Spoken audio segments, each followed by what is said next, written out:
JNARDDCला CII कडून 2025 साठी देशातील शीर्ष 5 नाविन्यपूर्ण संशोधन संस्थांमध्ये मान्यता।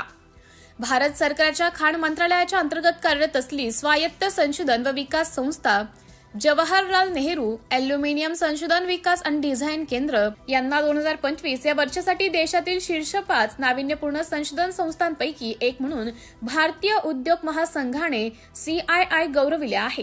ही प्रतिष्ठित मान्यता CII तर्फे स्थापन करण्यात आलेल्या एका प्रख्यात ग्रँड ज्युरीद्वारे राबवण्यात आलेल्या कठोर, सखोल आणि व्यापक मूल्यांकन प्रक्रियेनंतर प्रदान करण्यात आली आहे। या मूल्यांकन प्रक्रियेमध्ये संस्थेची नवोपक्रम, क्षमता, संशोधनाचे प्रत्यक्ष परिणाम, तंत्रज्ञानाचे उद्योगांमध्ये रूपांतर तसेच राष्ट्रीय प्राधान्यांची सुसंगतता या विषयांच्या बाबींवर सविस्तर चर्चा आणि तपशीलवार परीक्षण करण्यात आले। 16 डिसेंबर 2025 रोजी नवी दिल्ली येथे आयोजित CII इनोव्हेशन पुरस्कार सोहळा JNARDDCचे संचालक डॉक्टर अनुपम अग्निहोत्री यांना औपचारिकपणे सन्मानित करण्यात आले। ही मान्यता ॲल्युमिनियम अँड नॉन फेरस धातू क्षेत्रातील उपयोजित संशोधन व तंत्रज्ञान विकासामध्ये JNARDDCने सातत्याने बजावलेल्या नेतृत्वाची पावती आहे। केंद्राने शाश्वत विकास, वर्तुळाकार अर्थव्यवस्था आणि महत्त्वपूर्ण खनिजांच्या संवर्धनावर विशेष भर दिला आहे।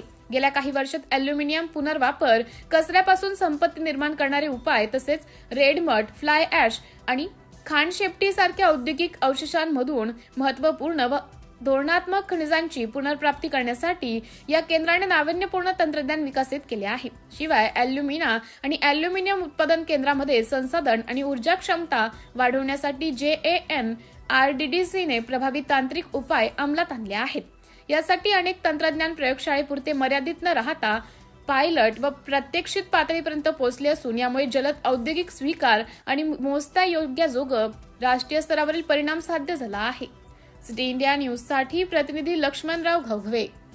Log into our website and see what Dr. Anupam Agnihotri is, right? So just save time on that. Dignitaries on the dais, off the dais, of course the invitees, participants, my colleagues from JNARDDC, members from media. At the outset, let me welcome you all to this one-day meet on recent trends in non-metallurgical applications of alumina and hydrogen. Alumina application mostly, I think 80% goes to the metallurgical applications. So focusing on non-metallurgical has become very important. Before that, I'd like to also thank all the participants for the time and effort they have made to make it possible here, in addition to share their knowledge and insights during today's technical program. And of course, a few appreciation words from my team. I'd like to take a moment to appreciate the tireless efforts of my colleagues